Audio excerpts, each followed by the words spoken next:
बेटा, अब तुम्हारे पापा की तबीयत पहले से ठीक है। यदि तू नहीं होती तो पता नहीं क्या होता।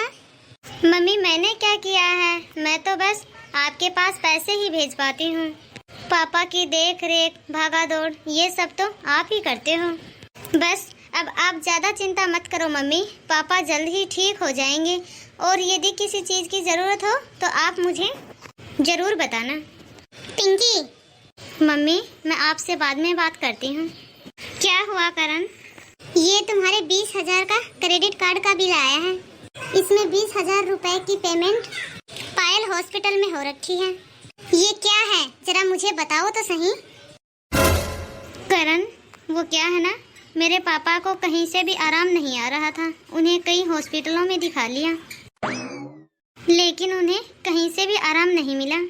इसलिए मैंने पापा को शहर के अच्छे से अच्छे हॉस्पिटल में उनका चेकअप करवाया है। पर पायल हॉस्पिटल कितना अच्छा है ना करण, उसी में डॉक्टर जी ने उनके कुछ टेस्ट लिखे थे। बस उसी का बिल मैंने अपने क्रेडिट कार्ड से भर दिया था। अच्छा, तुमने 20,000 का अपने पापा का टेस्ट करवाया, वो भी तुमने अपने क्रेडिट कार्ड से बिल पे किया। तुम्हारा दिमाग तो ठीक है ना पिंकी? तुम क्यों घर लुटाने में लगी हो? करण, मैं कोई घर नहीं लुटा रही थी। पापा की तबीयत दिन प्रतिदिन बिगड़ती ही जा रही थी और पैसे नहीं होने के कारण वो अपना इलाज अच्छे हॉस्पिटल में नहीं करवा पा रहे थे। तो इसीलिए मैंने पापा को अच्छे हॉस्पिटल में अच्छे डॉक्टर से दिखा दिया। क्यों? क्या तुमने ठेका ले रखा है उनका कि अच्छे डॉक्टर को बस तुम ही दिखाओगी उन्हें? वो खुद से डॉक्टर के पास नहीं जा सकते? चलो, मान लिया तुम बेटी हो उनकी, अच्छे डॉक्टर को दिखा भी दिया, उनके टेस्ट भी करवा दिए तुमने, कोई बात नहीं। लेकिन 20,000 रुपए का बिल तुम्हें भरने की क्या जरूरत थी? वो उनके घर का निजी मामला है, ठीक है? करण, तुम ऐसे कैसे बोल सकते हो कि वो उनके घर का निजी मामला है? वो मेरे पापा हैं, ठीक है? वो घर मेरा घर है। वो घर तुम्हारा था पिंकी।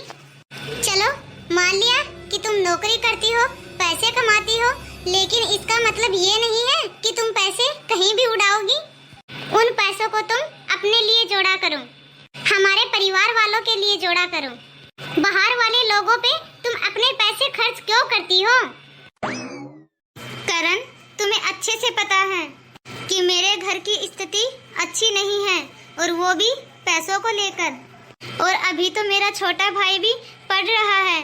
शादी से पहले मेरी सैलरी से ही घर चलता था मेरा, क्योंकि मेरे पापा अपनी बीमारी की वजह से कहीं भी नौकरी नहीं कर पाए, क्योंकि वह ज़्यादा ही बीमार रहते हैं। लेकिन करण, मैंने शादी से पहले तुम्हारे सामने ये शर्त रखी थी कि जब तक मेरा भाई कमाने नहीं लगेगा तब तक मैं अपनी सैलरी में से घर चलाने के लिए पैसे भेजती रहूंगी।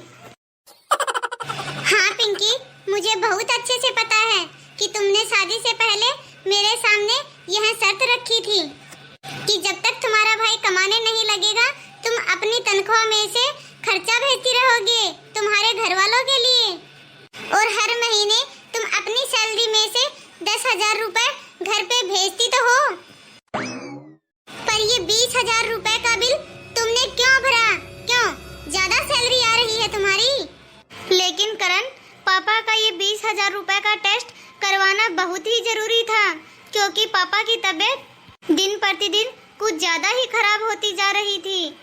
माना कि हर महीने मैं उन्हें 10,000 रुपए भेजती हूँ, लेकिन आज के समय में 10,000 रुपए में होता ही क्या है? उन 10,000 रुपए से या तो वह घर खर्चा ही चला सकेंगे या फिर पापा के लिए दवा ही ला पाएंगे। क्या क्या पिंकी, 10,000 रुपए में होता ही क्या है? अरे, हमने ठेका थोड़ी ना ले रखा है जो उनका भी घर चलाएंगे और अपना भी घर। उन्हें शर्म नहीं आती अपनी ही बेटी से पैसे लेते हुए? अपने भाई से बोलो कि पढ़ाई के साथ साथ नौकरी भी करे। करण, मेरा भाई अभी 17 ही साल का है, वो पढ़ेगा कब? यदि वह नौकरी करेगा तो फिर पढ़ाई कैसे कर पाएगा? उसका करियर खराब हो जाएगा। उसका करियर यदि खराब होता है तो हो, मुझे उससे कोई फर्क नहीं पड़ता। तो ससुराल के बारे में सोचो, ना कि अपने मायके के बारे में। तुम्हारे माँ बाप अब बस तुम्हारे नाम के हैं, असली घर तो तुम्हारा अब ये है। तुम अब इस घर के दौलत के बारे में सोचो, ना कि अपने मायके के बारे में। अब मैं तुम्हें आखिरी वार्निंग दे रहा हूँ, ठीक है? यदि अगले महीने से तुमने अपने मायके अपनी तनख्वाह में से खर्चे के लिए पैसे भेजे ना, तो अपना बोरिया बिस्तर समेट लेना और फिर रहना हमेशा हमेशा के लिए अपने मायके में ही। यहाँ आने की तुम्हें कोई जरूरत नहीं है। पैसे हैं, कोई बरसात नहीं जो कि तुम हर जगह बांटती फिरोगी।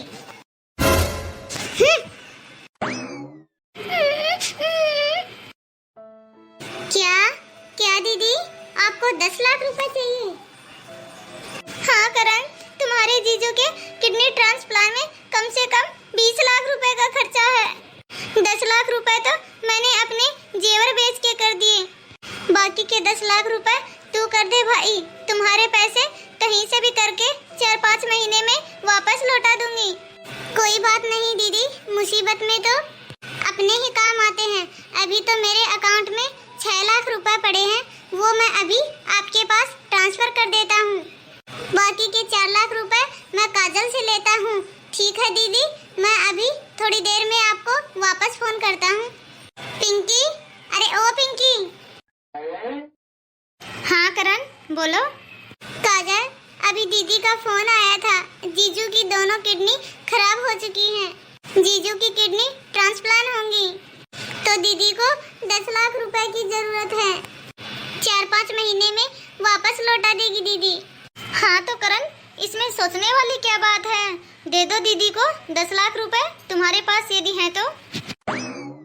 हाँ काजल, दीदी को मैं 10 लाख रुपए जरूर दे देता, लेकिन अभी तो मेरे अकाउंट में 6 लाख ही हैं। तुम एक काम करो पिंकी, अपने अकाउंट में से 4 लाख रुपए दीदी को ट्रांसफर कर दो। क्या क्या करण, मैं अपने अकाउंट में से 4 लाख रुपए दीदी को ट्रांसफर कर दूं? हाँ पिंकी। तुम्हारा दिमाग तो खराब नहीं है करण? यदि हमारे घर में जरूरत पड़ती ना पैसों की, तो मैं 1 सेकंड भी नहीं लगाती पैसे देने में। वो तो दूसरों का घर है, वहाँ हम अपने पैसे क्यों दें? मुझे अच्छे से पता है पिंकी, तुम मुझसे बदला ले रही हो, लेकिन ये बदला लेने का समय नहीं है। करण, उम्र तो मेरे भाई की भी नहीं है अभी जॉब करने की, लेकिन आपने क्या किया, मुझे अपने ही घर में खर्चा न देने के लिए मजबूर कर दिया। इसलिए मजबूरन मेरे भाई को नौकरी करनी पड़ रही है, वो भी अपनी पढ़ाई छोड़कर। प्लीज काजल, ये वक्त बहस करने का नहीं है, ठीक है? यदि तुम्हें पैसे नहीं देने हैं ना, तो तुम मना कर दो। ठीक है, यदि आप अपनी दीदी की मदद करना चाहते हो तो शौक से करो। मैं आपको अपनी दीदी की मदद करने के लिए रोक नहीं रही हूँ। लेकिन आपने मेरे साथ क्या किया था करण? आपने ना तो खुद से मेरे परिवार की मदद की और ना ही मुझे करने दी। एटलीस्ट मैं आपकी तरह तो नहीं हूँ, मैं आपको तो मना नहीं कर रही दीदी को पैसे देने से, पर आई एम सॉरी करण, मैं पैसे नहीं दे सकती। तुम्हारी दीदी है, तुम उनकी मदद करो। ठीक है पिंकी, यदि तुम मेरे परिवार की मदद नहीं करना चाहती हो तो मत करो। दीदी, अभी तो मैं आपके पास 6 लाख रुपए ट्रांसफर कर रहा हूँ।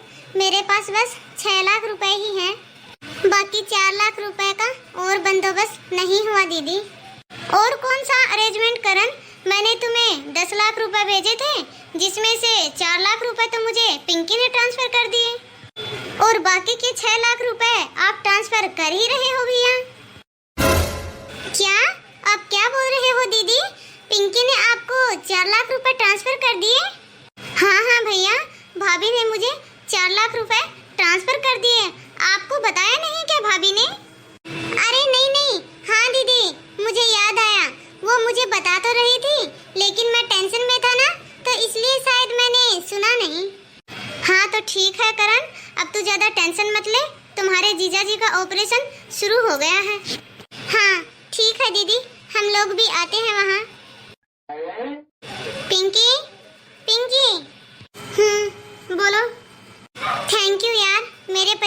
मदद करने के लिए।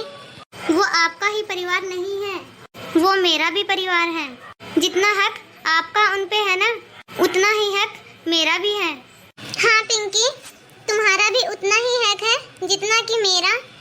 आई एम सॉरी पिंकी, मुझे माफ कर दो।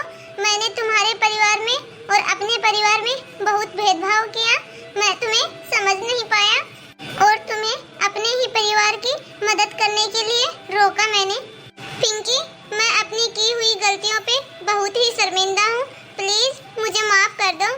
करण, ऐसे बहुत से ही घर हैं जहाँ पर सिर्फ बेटियों की कमाई से ही मायके वालों का घर चलता है। चलो, यहाँ कम से कम मेरा भाई तो है। कई घरों में तो भाई बेटा कोई भी नहीं है, तो ऐसे घरों में बेटियों को ही मायका और ससुराल दोनों का घर देखना पड़ता है, दोनों का खर्चा उठाना पड़ता है। अगर उन बेटियों के यदि तुम्हारे हस्बैंड होने लगे तो उन माँ बाप का तो कोई सहारा नहीं रहेगा।